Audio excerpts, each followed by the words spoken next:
Boa noite. Boa noite. A Justiça suspende o aumento nos preços dos combustíveis. A decisão é provisória e o governo já anunciou que vai recorrer. O MST invade fazenda do ministro da Agricultura, Blairo Maggi. O protesto também atinge áreas de Ricardo Teixeira e de Coronel, amigo de Temer. Na posse do novo ministro da Cultura, Temer volta a falar em otimismo. O presidente admite dificuldades, mas aponta capacidade de recuperação. Polícia Federal prende 30 suspeitos por rede de pedofilia. A investigação desvenda a exploração sexual de menores e pornografia na internet. Um dia depois da rebelião, Alckmin promete mais 5 cadeias ainda este ano. Parentes dos presos bloqueiam a Marginal Pinheiros em frente ao CDP. No dia de São Cristóvão, um alerta para o bolso dos novos motoristas. A primeira carteira nacional de habilitação custa R$ 1.300. O Jornal da Gazeta está no ar.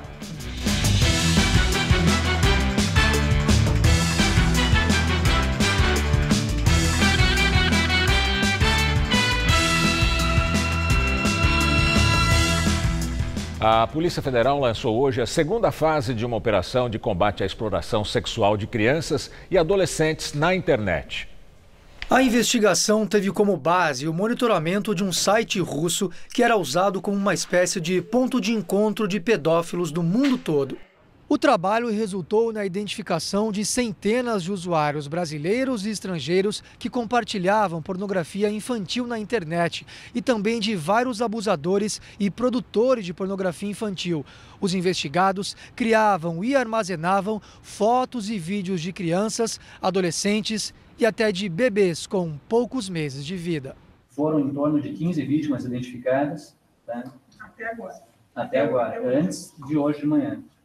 Então, hoje, provavelmente, já temos informações de possível identificação de outras vítimas e de outros abusadores, de pessoas que a gente até então não tinha conhecimento que de fato abusavam de crianças. Na operação, batizada de Glasnost, que significa transparência em russo, a Polícia Federal prendeu 27 pessoas em flagrante e fez outras 3 prisões preventivas. Segundo o delegado responsável pelo caso, não existe um perfil para esse tipo de crime, já que entre os suspeitos existem jovens de 19 anos, um idoso de 80, médicos, professores e um porteiro.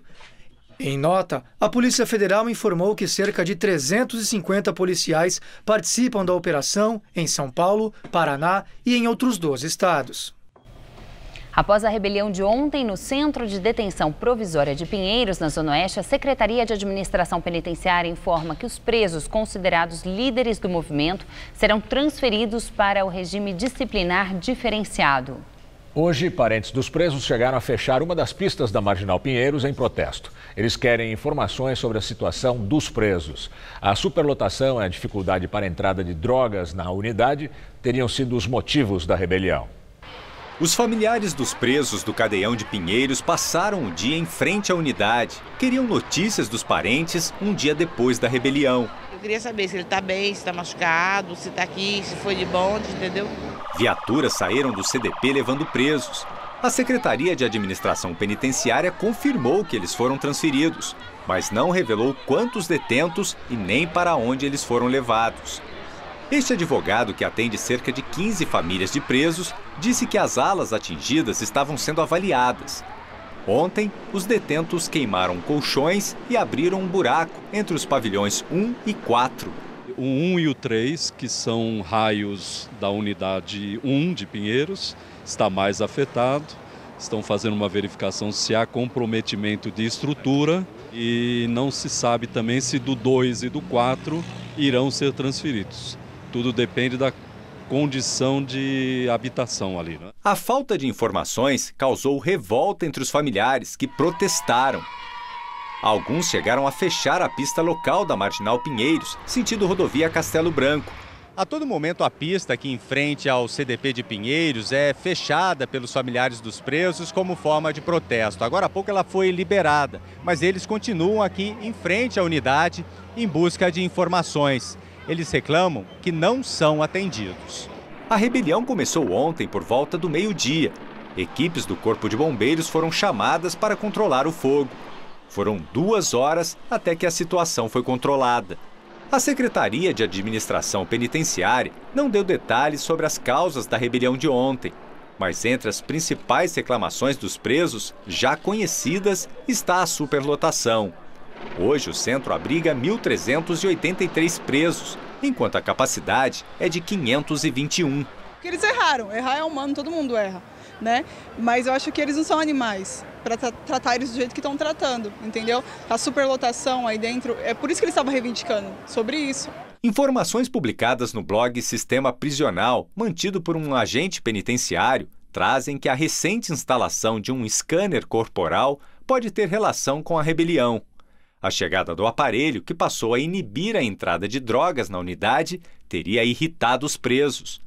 A Corregedoria Administrativa da SAP diz que abriu procedimento interno para apurar o caso. Quem precisa entrar na cadeia reclama do procedimento para a visita.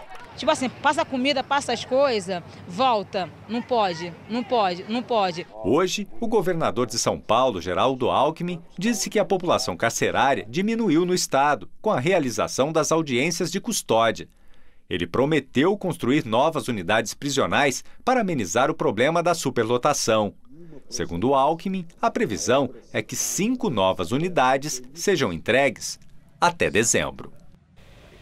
A Secretaria de Administração Penitenciária informou que ontem à noite a direção do Centro de Detenção Provisória de Pinheiros recebeu uma comissão de parentes para prestar esclarecimentos. A pasta acrescenta que, a partir de hoje, os parentes dos presos devem entrar em contato com a ouvidoria da Secretaria de Administração Penitenciária para mais informações sobre as transferências de detentos e a situação dos que continuam no CDP. O contato pode ser pelo site ou pelo telefone 3775-8103. O Ministério Público Federal recorreu da sentença do juiz Sérgio Moro, que absolveu Adriana Anselmo, mulher do ex-governador Sérgio Cabral. Os procuradores também querem que o Tribunal Regional Federal de Porto Alegre aumente a pena de Cabral. No recurso, a Força Tarefa alega que Adriana Anselmo recebeu em nome do marido parte da propina paga pela Andrade Gutierrez e que tinha total ciência da origem espúria do dinheiro. Os procuradores pedem que a ex-primeira-dama do Rio seja condenada ainda por 47 crimes de lavagem de dinheiro. O Ministério Público também recorreu para aumentar a pena a que Sérgio Cabral foi condenado pelo juiz Sérgio Moro, alegando que ele se valeu do cargo para pedir vantagem indevida. A pena dele foi de 14 anos de prisão por receber quase 3 milhões de reais em propina no contrato da Petrobras com empreiteiras responsáveis pela obra do Comperge, o complexo petroquímico do Rio. O então governador, apontado como comandante do esquema, ainda responde a outros 11 processos. Na mesma ação, Moro absolveu Adriana, alegando insuficiência de provas. Durante o processo, ela ganhou o direito de aguardar o julgamento em prisão domiciliar, com o argumento de que os 2 filhos menores sofriam com a ausência dos pais, ambos presos. Segundo as investigações, o casal gastou mais de 11 milhões de reais em joias. A polícia ainda tenta localizar a maior parte das quase 200 peças em ouro e pedras preciosas que teriam sido compradas para lavar o dinheiro da corrupção. Investigar os desmandos do governo de Sérgio Cabral é um dos motivos para manter a Força-Tarefa no Rio por mais 6 meses. A decisão foi tomada hoje pelo Conselho Superior do Ministério Público Federal. 5 procuradores continuam atuando com exclusividade nos casos de corrupção revelados pela Lava Jato. Entre eles, os que envolvem desvios na eletronuclear, durante as obras da usina nuclear de Angra 3. Em agosto do ano passado, o ex-presidente da estatal, Otton Silva, foi condenado a 43 anos de prisão, acusado de receber 4,5 milhões de reais em propina. O Conselho também aprovou hoje o orçamento do Ministério Público Federal para 2018, de 3 bilhões e 800 milhões de reais, quase 80% para pagar pessoal. 1,6 milhão foram destinados à Força-Tarefa da Lava Jato em Curitiba, mais que o triplo da previsão inicial. Neste ano, a operação deve consumir R$1 milhão. O documento será apresentado ao Executivo para compor a proposta de orçamento que será enviada ao Congresso. O Conselho Superior do Ministério Público também aprovou um reajuste de 16,7% para todos os procuradores do MPF. A comissão de transição criada para fazer a passagem da gestão do procurador-geral Rodrigo Janot para Raquel Dodge vai definir de onde vai sair o dinheiro para esse reajuste. Depois, a proposta ainda vai ter que ser aprovada pelo Congresso. Daqui a pouco, no Jornal da Gazeta, Maria Lídia Flandoli entrevista o jurista Luiz Flávio Gomes sobre a Operação Lava Jato e as denúncias contra políticos e empresários. O presidente Temer deu posse ao novo ministro da Cultura, Sérgio Sá Leitão. Sérgio Sá Leitão é o terceiro titular no Ministério da Cultura em 1 ano e 2 meses de governo Temer. No discurso de posse, o novo ministro defendeu as reformas e disse que o país passa por um momento difícil.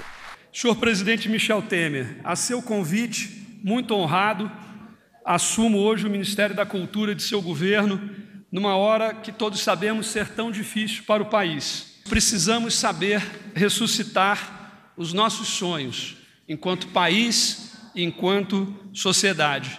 E a cultura é a melhor ferramenta para ressuscitar sonhos. Temer ressaltou que Sá Leitão tem um perfil mais técnico na área, já que ocupou cargos como secretário municipal de Cultura do Rio e chefe de gabinete do ex-ministro da Cultura Gilberto Gil. Ele voltou a falar de otimismo. Nós vivemos num país de muito otimismo. Temos dificuldades? Claro que as temos. Mas isto é mais ou menos histórico no nosso país. E exata e precisamente a capacidade extraordinária de recuperação do povo brasileiro, a capacidade extraordinária de otimismo, a capacidade extraordinária de crença nas nossas instituições. Na próxima quarta-feira, o plenário da Câmara deve votar se a denúncia de corrupção passiva contra Temer deve continuar. Sem se referir diretamente ao tema, o presidente afirmou que não se sente constrangido. Que muitas e muitas vezes eu vejo o presidente Sarney que as pessoas acham que nós podemos ficar combalidos, constrangidos, inadequados, perturbados, com dificuldade, e ao contrário.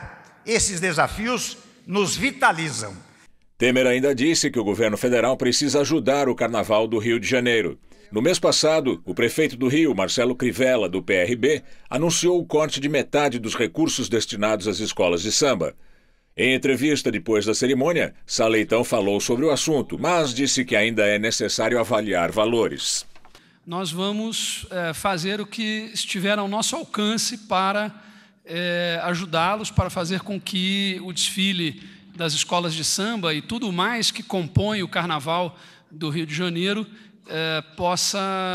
tudo isso possa acontecer em 2018 de uma forma ainda melhor do que nos anos anteriores.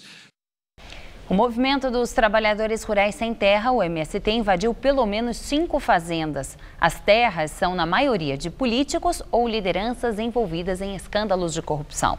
As ocupações fazem parte da jornada nacional que o MST faz anualmente para pressionar o governo federal em favor da reforma agrária. As ocupações começaram durante a madrugada em pelo menos 5 estados brasileiros. Em São Paulo, o local escolhido foi a Fazenda Esmeralda, localizada na cidade de Lucianópolis.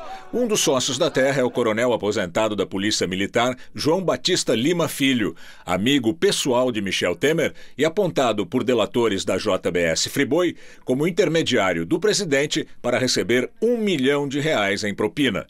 O MST também ocupou uma fazenda da família do ministro da Agricultura, Blairo Maggi, em Mato Grosso, além de terras do senador Ciro Nogueira, no Piauí.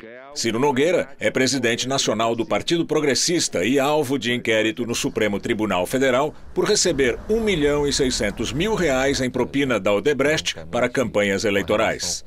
O Dia Nacional de Luta do MST reuniu mais de 10.000 pessoas em Aracaju, no Sergipe, que marcharam empunhando bandeiras com o lema da jornada deste ano, em que os sem terras pedem "corruptos devolvam as nossas terras".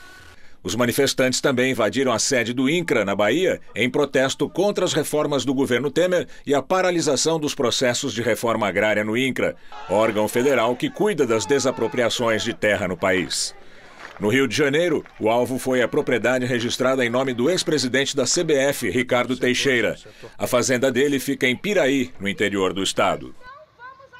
E agora vamos ao comentário de política com José Neumann Pinto. Eu me lembro que quando se falava do impeachment da Dilma, o Lula dizia que o Stedley colocaria o seu exército na rua para impedir o impeachment. O impeachment aconteceu e o exército do Stedley não foi para a rua.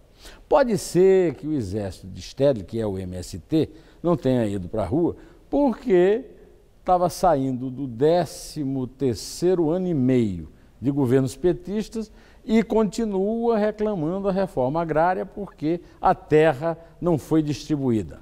Muito embora que agora o MST está pedindo que lhe devolvam as terras roubadas. Eu, sinceramente, não sabia que o MST tinha terra e que o Blairo Maggi, o Coronel Lima, o Ciro lá do Piauí e outros políticos, até o Ricardo Teixeira é suspeito de ser dono de uma dessas fazendas invadidas, o presidente da CBF, tinham grilado terras do MST. Eu não sei também como é que o MST podia ter essas terras, de vez que não tem uma organização. Aliás, o MST é clandestino, não tem autorização jurídica para funcionar. O que acontece é que o MST perdeu completamente a sua importância, a sua significância, a sua relevância, né? O MST hoje é isso, fica invadindo uma terra ali, outra acolá, porque no Brasil não tem polícia mesmo, pode invadir qualquer terra e eles vão fazendo lá a sua propaganda. Agora eles encontraram um bom mote, que é a corrupção. Qualquer um que falar mal da corrupção ou que falar mal de qualquer político vai ter um grande público. Mas, na verdade, o grande público está pouco se lixando para essas invasões do MST. Eu quero dizer também que eu não estou aqui lamentando o fato do exército de Stedley não ter ido em armas, como o Wagner Freitas, presidente da CUT, disse que o faria lá no próprio Palácio do Planalto, diante de Dilma, para evitar que Dilma sofresse o impeachment e para impedir qualquer tipo de cobrança do Lula pela justiça. Eu não estou lamentando. O Estado Democrático de Direito funciona e a democracia não é feita desse tipo de basófia, né? Eu vou fazer, vou acontecer. Não. O último público aqui no MASP, aqui na Paulista, para lamentar a condenação do Lula, foi muito exíguo. É menor do que o que se espera desses movimentos sociais, que já perderam muito público e ainda assim se esperava mais deles. Vai ser cada vez menor, na minha opinião. Mas isso é o caso de esperar. Você, por exemplo, me espere que quinta-feira eu volto a falar desses assuntos direto a eles, direto ao assunto. A Justiça negou o pedido da defesa do ex-presidente Lula para anular a determinação do juiz Sérgio Moro sobre o bloqueio de bens do petista. Lula teve bloqueados mais de R$600 mil em contas bancárias e cerca de 9 milhões que estavam depositados em 2 planos de previdência privada. Lula foi condenado a 9 anos e 6 meses de prisão por corrupção passiva e lavagem de dinheiro no processo da Lava Jato, envolvendo um triplex em Guarujá. O ex-presidente é acusado de receber o apartamento da construtora OAS como propina por contratos na Petrobras. O ex-presidente nega. No segundo dia de viagem à China, o prefeito João Dória, do PSDB, anunciou a doação de mais de 2.000 câmeras de monitoramento para o sistema de vigilância de São Paulo. A viagem do prefeito à China vai durar 9 dias e em 7 meses de mandato, João Dória passou ao menos 32 dias viajando pelo mundo atrás, segundo ele, de investimentos para a cidade. Nas redes sociais, o prefeito de São Paulo, João Dória, comemorou as doações de 2.000 câmeras de segurança e 2 drones de 2 empresas chinesas concorrentes. O tucano promete visitar uma outra companhia de segurança amanhã. Dória busca equipamentos para o programa de monitoramento de ruas, o City Câmeras. A doação de uma das empresas foi estimada em $140 mil, quase R$500 mil. Segundo o prefeito, foi pedido sem contrapartida. João Dória disse que São Paulo não tem como pagar por esses equipamentos agora, mas em troca pode oferecer a visibilidade da maior cidade da América Latina. Só que essa relação gera críticas, principalmente porque o prefeito acaba de anunciar que em breve vai abrir uma concorrência para parcerias público-privadas justamente na área de operação de segurança, o que é de interesse dessas empresas e que poderiam ver vantagem ao dar essa ajuda. O prefeito argumentou que quando a PPP for aberta, qualquer companhia poderá participar da licitação. Os grupos de trabalho entre empresas e município devem tratar da vigilância do centro e da periferia da capital. Hoje, o monitoramento de São Paulo conta com 1.400 câmeras e está conectado ao Detecta, o sistema de vigilância do governo do estado, do também tucano Geraldo Alckmin. O Detecta é alvo do Tribunal de Contas por não ter apresentado os resultados prometidos. Hoje foi o segundo dia da viagem oficial de 9 dias do prefeito de São Paulo à China. A maioria dos paulistanos não acredita mais nessa história de doações de empresas boazinhas e desinteressadas à bela e ultra bem administrada cidade de São Paulo. Uma pesquisa da Datafolha apontou que para 45% dos entrevistados, as doações não são nada transparentes.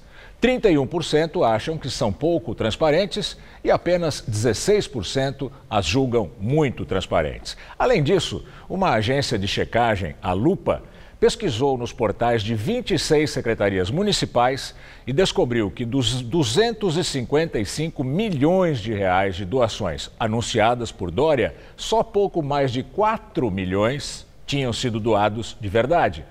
Pelo jeito, o prefeito que quer ir morar em Brasília sonha grande e até exagera um pouquinho às vezes. No dia de São Cristóvão, segundo a crença católica, o protetor dos motoristas, o Jornal da Gazeta mostra que não é barato se tornar um motorista. A Carteira Nacional de Habilitação em São Paulo custa mais de R$1.000. O documento fica pronto em cerca de 3 meses. Ligue o motor. A máquina dá as instruções para o aluno. Solte o freio de mão. É com esse tipo de simulador de direção de carro que acontece o primeiro contato prático de qualquer pessoa que começa o processo para obter a Carteira Nacional de Habilitação. O aparelho custa R$40.000. Com ele, o aluno aprende a dar partida, usar os pedais e passar as marchas. Retrovisores aumentam a sensação de realidade. Reduza a marcha. O Guilherme, de 18 anos, começou hoje. Na tela, fez ultrapassagem em local proibido, não deu seta e terminou batendo o carro. Porque se você pegar o carro direto, eu acho que dá umas travadas, vai morrer muito carro, não vale a pena para você mesmo.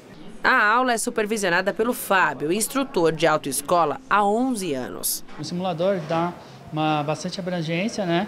Para eles irem para o carro já com conhecimento. Além dos exames médico e psicotécnico, o Detran exige que a pessoa seja aprovada nas 45 horas de curso teórico para dar início às 25 aulas práticas, 17 no carro e 8 no simulador. Outra exigência é que o aluno simule 4 situações noturnas. Nessa estrada, à noite, a Isaleia saiu da pista e foi parar no canteiro lateral. Eu me perdi totalmente, perdi o controle do carro na hora porque você tem que frear e ao mesmo tempo você tem que apertar, pisar na embreagem e acelerar, e eu me perdi. Nesta autoescola da Zona Oeste, o custo para tirar a CNH há 10 anos era de R$360. Hoje o investimento subiu para R$1.300. Para evitar fraudes, as simulações ficam conectadas diretamente com o site do Detran. Além de confirmar a impressão digital do aluno e do instrutor no computador e no simulador, uma câmera frontal acompanha toda a aula. A tecnologia dentro da autoescola consegue simular a situação tão comum vivida nas ruas. Mas antes de se tornar um motorista, o aluno precisa encarar a tão temida prova prática. E nessa hora, dá até para contar com uma ajudinha do céu. Especificamente de São Cristóvão, protetor dos viajantes e dos motoristas. No dia em homenagem ao santo católico, os padres da paróquia São Cristóvão, no centro da cidade, benzeram carros e motoristas que passaram por lá em busca de proteção no trânsito. A bênção valeu também para os motociclistas, até porque proteção nunca é demais, né, Diva? Santinho para me dar para meu irmão, meu filho, meu sobrinho, para deixar no carro. Um pedido aceito hoje por um juiz de Brasília suspendeu o aumento dos impostos sobre os combustíveis em todo o Brasil. A Advocacia Geral da União deve recorrer dessa decisão. A ação popular movida pelo advogado Carlos Alexandre Clonfaz foi recebida e aceita pelo juiz substituto Renato Borelli, em Brasília, que decidiu suspender imediatamente o decreto que aumentou os tributos na semana passada. A decisão é provisória e ainda cabe recurso. aquela história. Agora tem que diminuir pela decisão do juiz. Se o tribunal mudar, tem que voltar ao valor com o aumento. O advogado já entrou com outras ações na justiça, mas esse foi o primeiro pedido aceito. A decisão só vale depois que a Advocacia Geral da União for notificada. Com isso, os preços voltariam a ficar como estavam. A elevação dos encargos que incidem sobre os combustíveis se deu após a equipe econômica do governo analisar o rombo das contas públicas.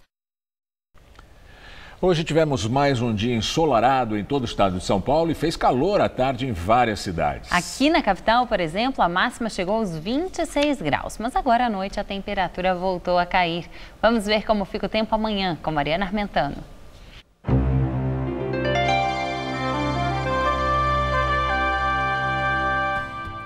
A massa de ar seco continua mantendo o tempo firme em boa parte do país.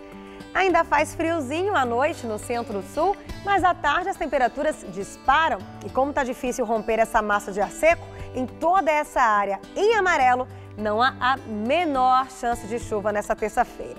Só vai chover ainda entre o leste da Bahia e o Rio Grande do Norte e também no extremo norte do Brasil. Nessa tabela a gente vê como ficam as temperaturas em algumas capitais. Olha só, em Salvador, por causa do dia mais chuvoso, a máxima vai ficar em torno dos 25 graus. Em BH, máxima também de 25, com tempo firme o dia todo. Em Palmas, calorão na casa dos 36 graus. E em Curitiba, dia mais fresquinho, com mínima de 8 e máxima de 23. Para São Paulo, não temos novidades e o tempo fica bem parecido com o de hoje em todo o estado. A única diferença é que teremos um pouco mais de nebulosidade, mas o sol brilha forte, o que ajuda a elevar as temperaturas em todas as regiões durante a tarde.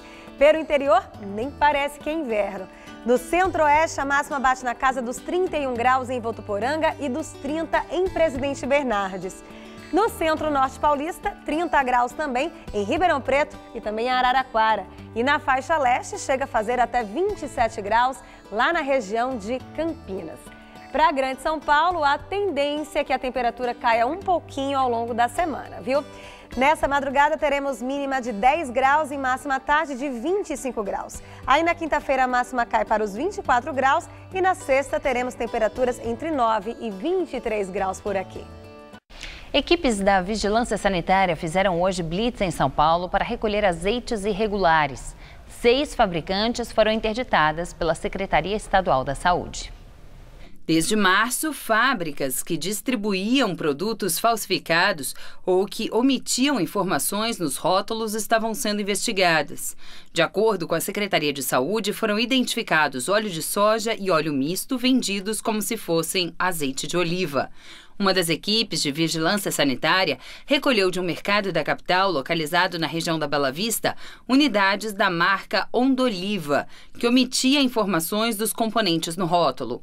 Foi após uma denúncia de fraude na indústria responsável por marcas como Torre de Quintela, Malanguesa e Estrela da Beira que o Centro de Controle iniciou a operação e inspeção em outras empresas. A conclusão é a de que elas não cumpriam os requisitos para a produção do alimento. Os supermercados citados dizem que já retiraram os produtos considerados irregulares das prateleiras. Já em relação às fabricantes, a maior parte diz que vai retificar as informações impressas nos rótulos.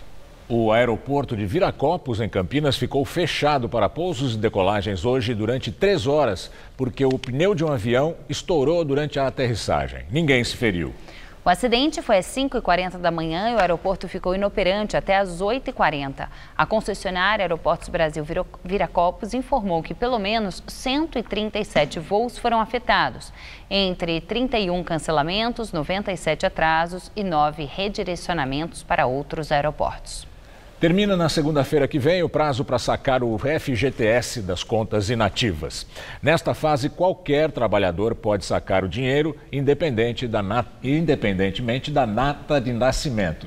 Segundo o governo federal, já foram pagos mais de 42 bilhões de reais, o que representa mais de 98% do total disponível para saque. Hoje, a hora do almoço do Gildo foi na fila do banco, mas tudo por um bom motivo.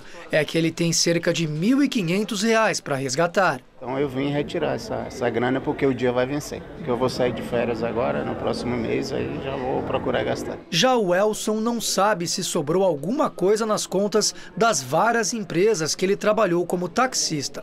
Porque eu olhei no sistema, não está constando. Mas tem empresa que eu acho que tinha, e no sistema não consta. Por isso que eu vim conferir. Esta é a última fase dos saques de contas inativas do FGTS. Nesta etapa, qualquer trabalhador pode resgatar o dinheiro independentemente da data de nascimento. O prazo termina na próxima segunda-feira, dia 31 de julho.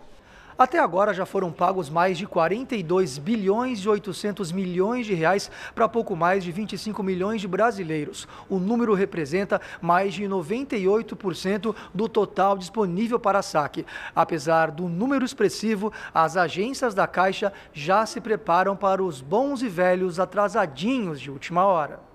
Mas, por enquanto, esta agência da Caixa Econômica Federal na Avenida Paulista não planeja fazer plantão no final de semana, como aconteceu em etapas anteriores. Tem direito ao benefício trabalhadores que pediram demissão ou foram dispensados por justa causa até o dia 31 de dezembro de 2015. Eu tenho a senha do cartão, não tenho o cartão, até R$ 1.500 é o meu valor, eu consigo sacar em qualquer sala de autoatendimento da Caixa.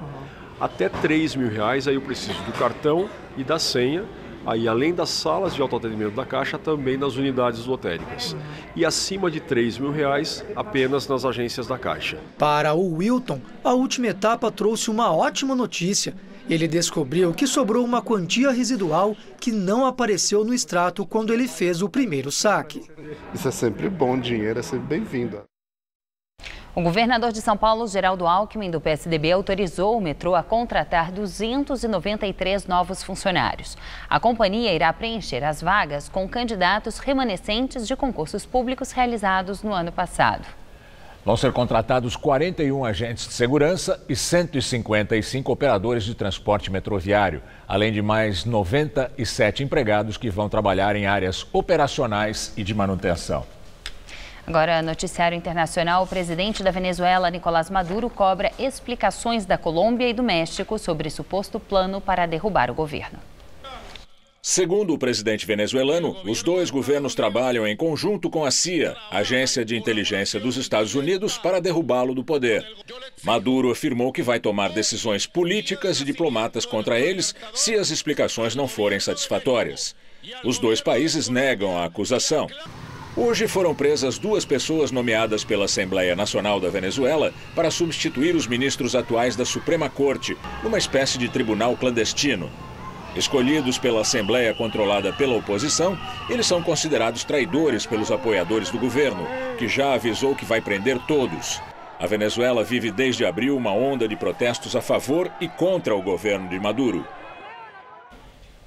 Israel voltou atrás e decidiu remover os detectores de metal de uma das entradas da cidade antiga de Jerusalém. Mas muçulmanos mantêm o boicote à esplanada das mesquitas. A decisão de instalar detectores e proibir a entrada de homens com menos de 50 anos na área da Cidade Velha foi tomada depois do atentado há uma semana, que matou 2 policiais e 3 palestinos na Porta dos Leões, uma das entradas da esplanada das mesquitas. A decisão gerou protestos e pelo menos 3 palestinos morreram depois em confrontos. A ONU já alertou para a necessidade urgente de uma solução até sexta-feira, dia da tradicional oração muçulmana, para se evitar uma catástrofe que pode ultrapassar os muros de Jerusalém. A Rússia critica a intenção do Congresso americano de aumentar as sanções econômicas contra o país. A Casa Branca informou que o presidente Trump pretende assinar leis para fortalecer as sanções contra a Rússia, depois que os líderes do Senado e da Câmara chegaram a um acordo sobre um projeto que deve ser votado hoje. O governo russo afirma que vai aguardar a aprovação das medidas pelo Congresso para depois pensar na retaliação ao governo americano. O Kremlin afirmou estar preocupado porque novas sanções americanas podem prejudicar interesses de terceiros países. Agora vamos ao comentário de política internacional com João Batista Natali. Já são muitos os capítulos da novela sobre as relações clandestinas entre Donald Trump e a Rússia. Em circunstâncias normais, essa história poderia até acabar em impeachment. Mas Trump tem maioria no Congresso e não existe agora um clima político para atirá-lo pela janela. Mesmo assim, o Congresso faz de tudo para lembrar a Trump que ele foi beneficiado, quando era ainda candidato, por um governo estrangeiro, disposto a evitar a eleição de Hillary Clinton, a concorrente dele do Partido Democrata. Ontem, uma comissão do Senado interrogou o genro do presidente, Jared Kushner. Ele está sendo ouvido hoje por uma outra comissão, desta vez na Câmara dos Deputados. Kushner é assessor do sogro. Os congressistas querem detalhes sobre o apoio que a Rússia deu à candidatura de Trump na eleição presidencial do ano passado. O FBI chegou à mesma conclusão e foi inclusive por causa disso que caiu em março o diretor desse órgão equivalente à Polícia Federal Brasileira. As coisas estavam muito suspeitas desde que Trump nomeou, em 2016, como chefe de campanha, um lobista que, entre outras coisas, defendia em Washington os interesses da Rússia.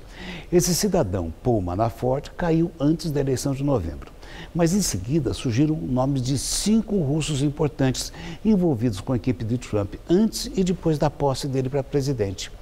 O que há de muito suspeito nessa história é que Trump não queria que o Congresso aprovasse novas sanções econômicas contra a Rússia. Mas os deputados em Washington não deram a menor bola para a vontade do presidente e devem voltar a essas sessões ainda hoje. O que me espanta é que todo esse jogo seja tão explícito, tão aberto à curiosidade da mídia. Nos tempos da Guerra Fria, os comunistas da Rússia eram discretos, grandes profissionais da inteligência e da espionagem. E os americanos também. Mas agora existem fantasmas nos corredores do governo americano e esses fantasmas falam inglês com um forte sotaque russo. É assim que o mundo gira. Boa noite. A cidade de São Paulo registrou aumento no número de casos de latrocínio e roubo de carga em junho deste ano, na comparação com o mesmo período de 2016. Os dados são da Secretaria de Segurança Pública do Estado. Foram 11 casos a mais de latrocínio, sendo 18 em 2017 e 7 no ano passado, um aumento de 157%. Os roubos de carga registraram elevação de 13%, sendo 511 casos em 2017 e 451 em 2016. Um prédio histórico na zona sul de São Paulo é dedicado às memórias do Corpo de Bombeiros. O local já foi um quartel da corporação e agora guarda lembranças e curiosidades de quase 140 anos. O casarão, erguido nos anos de 1920, já foi um quartel. Em 2005, o prédio tombado pelo órgão de patrimônio histórico ganhou a função de guardar a memória. O acervo reúne 170 peças que mostram a evolução dos equipamentos usados nos resgates. O escafandro de 1931 auxiliou os bombeiros nos trabalhos demorados debaixo d'água até os anos de 1980. O aparelho pesa 80 quilos. Por meio de uma mangueira, o mergulhador recebia o ar da superfície e com um cabo ligado ao telefone, era possível falar com o operador que ficava no barco. Achei muito interessante o formato deles, as coisas que eles utilizavam, os comunicadores aqui, muito legal.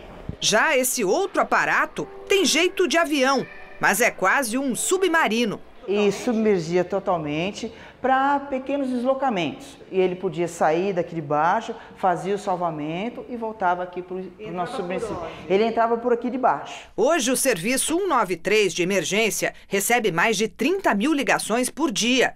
Mas até os anos de 1960, o atendimento era limitado à quantidade de terminações da central telefônica da época. O Corpo de Bombeiros de São Paulo foi criado por força de lei logo depois que um incêndio destruiu parte da Faculdade de Direito, em 1880. A corporação, que hoje tem 10 mil integrantes, começou com 20 homens, munidos apenas de baldes e machadinhas. Naquela época, o alarme dos incêndios era dado por meio dos sinos das igrejas. E o carro que os bombeiros usavam era igual a esse daqui, olha. Uma espécie de charrete puxada por cavalos. E aqui, nesse barril, era levada a água para conter o fogo. A população chegava perto do caminhão, formava-se uma fila indiana e de balde em balde, com a água dentro, extinguia-se o fogo. Não existiam as mangueiras ainda. O museu guarda ainda fotos dos bombeiros em ação, em salvamentos do dia a dia E durante grandes tragédias, como o incêndio no edifício Andraus, em 1972, e no Joelma, 2 anos mais tarde, no qual 187 pessoas morreram. Também retratado o incêndio no edifício Grande Avenida, no sábado de Carnaval, em 1981. As visitas ao Centro de Memória do Corpo de Bombeiros podem ser agendadas por e-mail ou pelo telefone 5083-9339. O espaço funciona de segunda a sábado, das 8h30 da manhã às 6 da tarde. Para falar um pouco do esporte, o São Paulo arrancou um empate suado ontem contra o Grêmio, que é o vice-líder do campeonato. A partida foi no Morumbi e teve o recorde de mais de 51 mil torcedores no estádio. A partida marcou a reapresentação de Hernandes para a torcida são paulina e também teve homenagens ao goleiro Valdir Pérez, que faleceu no último domingo. Jogo de segunda-feira não chega a ser uma novidade no Campeonato Brasileiro. Mas ainda não é uma data a qual o torcedor esteja acostumado a ir ao estádio. Mesmo assim, o São Paulino encheu o Morumbi, com mais de 51 mil torcedores. Casa cheia para receber de braços abertos um ídolo recém-chegado, Hernanes, de volta depois de 7 anos. Depois das boas-vindas ao ídolo, a noite serviu também para dizer adeus a outro. Todo o time do São Paulo entrou em campo para enfrentar o Grêmio com a camisa cinza, número 1, com o nome de Valdir Pérez, falecido na véspera. Para começar o jogo, os jogadores de linha voltaram a usar o tradicional uniforme tricolor com uma faixa de luto no braço. No contra-ataque, Pedro Rocha deixou a Arboleda para trás e fez 1-0 para os gaúchos. Nem mesmo a camisa do eterno Valdir Pérez foi capaz de impedir o gol. E foi justamente um dos escolhidos por Dorival Júnior que empatou a partida. Lucas Fernandes aproveitou o rebote de Marcelo Groi no chute de prato para fazer explodir o Morumbi. No apito final, pelo menos, a torcida aplaudiu o esforço dos jogadores. Foi um empate com gosto de vitória, porque a gente teve chance de virar o jogo. E creio que a equipe vai crescer muito ainda durante o campeonato e vamos sair da situação. O São Paulo não merece estar aqui onde está hoje. Com o empate ontem, o São Paulo não deixou a zona de rebaixamento. O time do Morumbi soma agora 16 pontos e está na 18ª posição no campeonato, um a menos que o Atlético Paranaense e o Avaí, adversários diretos da equipe no fim da tabela. Bom para o Corinthians, que agora é líder isolado após esse empate do vice-líder Grêmio. Confira a classificação. A rodada foi ótima para o Corinthians, que abriu agora 8 pontos em relação ao Grêmio, vice-líder. Logo depois aparece o Santos com 30 pontos e o Flamengo com 28. O Palmeiras, com a vitória sobre o Sport, ultrapassou os pernambucanos, que fecham o G6. Com uma vitória a menos, o Botafogo está na 7ª colocação. Vasco, Cruzeiro e Ponte Preta fecham os 10 primeiros colocados. Lá na parte mais embolada da tabela estão Chapecoense e Fluminense com 21 pontos, Atlético Mineiro com 20, Bahia e Coritiba com 19. E brigando contra o Z4 estão Atlético Paranaense e Avaí com 17 pontos, São Paulo com 16, Vitória com 12 e na lanterninha o Atlético Goianiense com apenas 9 pontos. O Brasil já tem mais de 26 milhões de idosos, uma população que só aumenta. Segundo o IBGE, esse número deve ultrapassar 71 milhões de pessoas em 2060. E com idosos vivendo cada vez mais, o jeito é gastar energia com saúde. Para isso, instituições da capital paulista estimulam a qualidade de vida dos idosos. Toda a animação não é só pela oficina de artesanato. A dona Osana conta logo a verdade. O mais importante é o bate-papo, né? A risada, que hoje é fácil, estava escondida. A pernambucana de 80 anos confessa que teve depressão depois que se aposentou e parou de trabalhar. Só chorava, eu pagava as luzes, fechava a porta e ficava dentro do meu quarto trancada. E agora tá feliz? Agora tô feliz. mas põe feliz nisso. Para manter corpo e mente sadios, 480 idosos participam de atividades em 16 unidades como esta, no Bom Retiro, o Centro Dia para Idosos. Tudo de graça, oferecido pela Prefeitura de segunda a sexta, das 7 da manhã às 7 da noite. É um idoso que passa em um isolamento social, que está com a situação de vínculos familiares fragilizados por uma sobrecarga de trabalho da família. Neste centro particular na Aclimação, que também só atende durante o dia, os serviços são para no máximo 30 pessoas, com diária a partir de R$ 150. A gente recebe pessoas com vários problemas de saúde, mas não para fazer atendimento clínico. Essas pessoas, elas estão aqui para socializar, receber estímulos. Quem entra aqui não quer sair. Em todas as idades, escutar uma boa música deixa qualquer um de bem com a vida. Se a música for combinada com alguns passos, mesmo que simples, faz uma diferença ainda maior. A terapeuta ocupacional ensina. Pé direito. Pé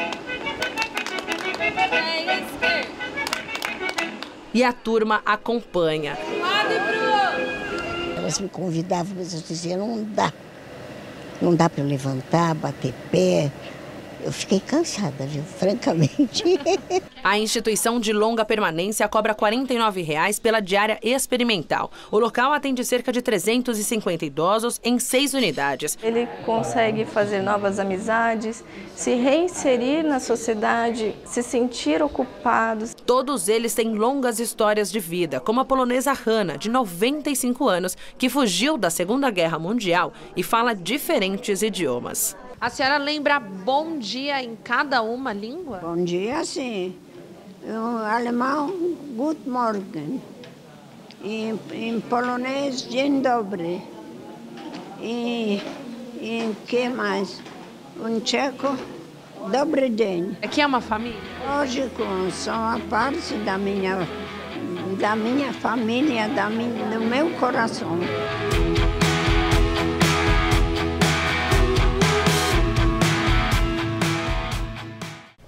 A seguir, Maria Lídia entrevista ao vivo o jurista Luiz Flávio Gomes sobre a Operação Lava Jato. Até já. Na entrevista do dia com Maria Lídia Flandre, os múltiplos caminhos jurídicos que podem impedir a perda de direitos políticos. Entrevisto Luiz Flávio Gomes, diretor-presidente do Instituto Avante Brasil, professor de Direito Penal e Processual Penal, com extensa vivência no judiciário como juiz, promotor e advogado. Muito obrigada por estar conosco.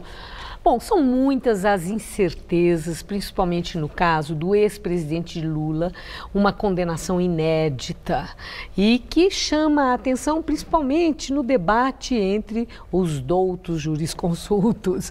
Eu quero pedir ao senhor alguns esclarecimentos. O ex-presidente Lula entende que é vítima da justiça e expressa essa indignação todo o tempo. A defesa dele também entende e expressa e cobra, porque acha que há uma parcialidade por parte do juiz Sérgio Moro e cobra sobre eventuais contradições e incoerências. Esses argumentos procedem? Todo político, Maria Lídia, todo político que é submetido ao império da lei, ele sempre levanta argumentação política. Lula faz isso porque já é condenado, Aécio fez isso quando agora quase foi preso e quase perdeu o mandato no Senado, e Temer faz isso todos os dias porque agora está na iminência de ser processado criminalmente por corrupção. Todos os políticos usam esse argumento. Agora, que nós temos que entender o que é correto que eles falam, o que está errado. Tem exageros da justiça, e tem muito exagero dos políticos. No caso Lula, especificamente, Lula foi condenado de maneira inusitada no país a 9 anos e meio de prisão. Só a condenação do Moro tira Lula das eleições de 2018? Não. Só Moro, não. Nós dependemos de uma confirmação da decisão do Moro por Porto Alegre, que é o TRF Porto Alegre.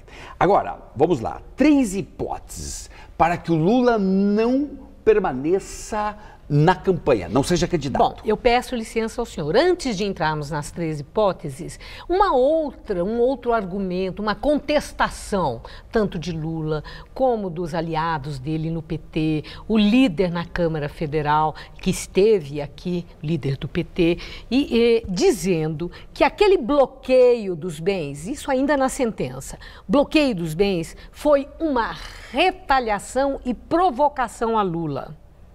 Sérgio Moro se vingou e provocou Lula? Não, bloquear bens de quem é suspeito de ter desviado dinheiro público, dinheiro do povo, é um dever do juiz, da justiça, e isso significa o império da lei contra todos, porque ninguém está acima da lei no Estado republicano como o nosso. Inclusive parte daqueles 9 milhões que estariam em nome da empresa, da pessoa jurídica, e não em nome de Lula, que é o réu na ação penal por corrupção. Não importa se o dinheiro está na pessoa jurídica ou na pessoa física. Se o dinheiro tem relação com o Lula, ele tem que pagar o que ele gerou de prejuízos para a nação brasileira.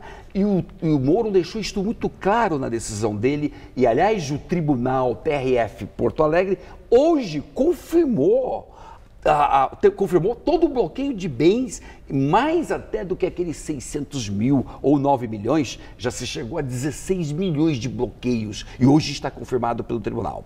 Portanto, está tudo dentro da lei, nada aí está fora da lei. Não é só Lula, não. Aécio e Temer e de todos os partidos, os que são corruptos têm que pagar e têm que submeter o império da lei, ou o Brasil nunca terá um outro destino que não seja este muito angustiante para os brasileiros. Agora vamos às hipóteses que o senhor ia falando, professor, sobre o destino nesse julgamento. E o que de fato leva à grande preocupação é a incerteza se Lula será ou não, poderá ou não ser candidato à presidência da República em 2018. 3 situações que prejudicam muito Lula e que ele tem que ficar preocupado. Primeira, se o tribunal confirmar a decisão do Moro, ele se torna ficha suja.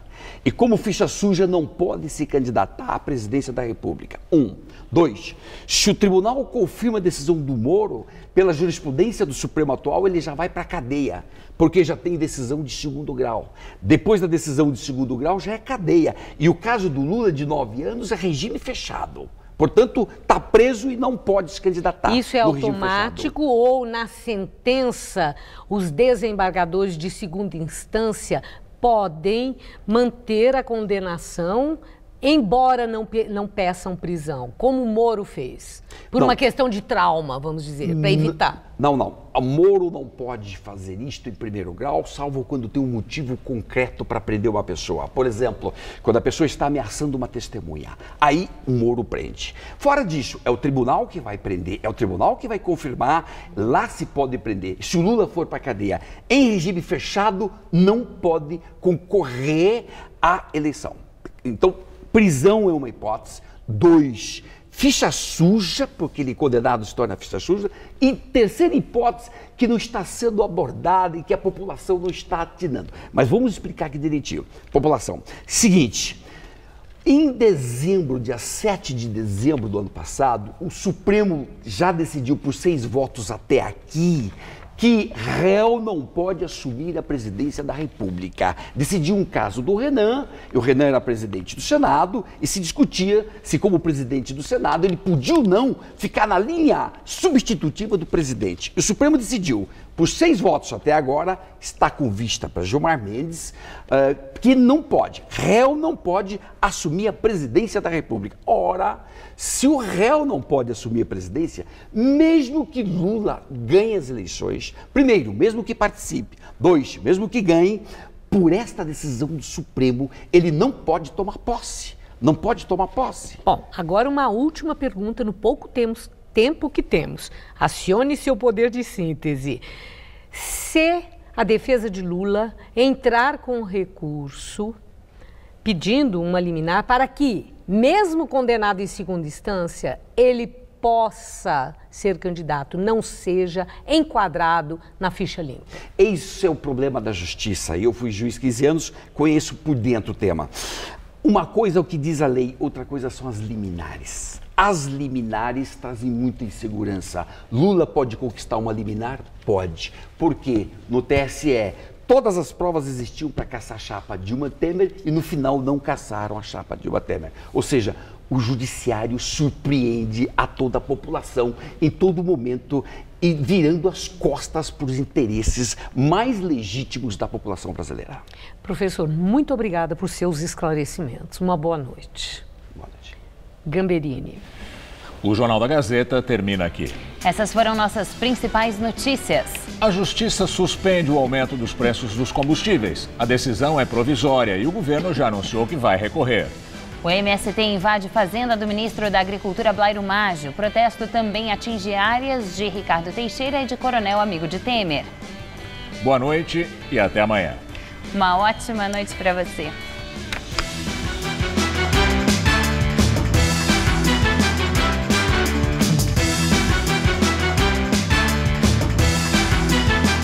A Revista da Cidade mostra quais são os melhores preços da Feira Livre para você aproveitar.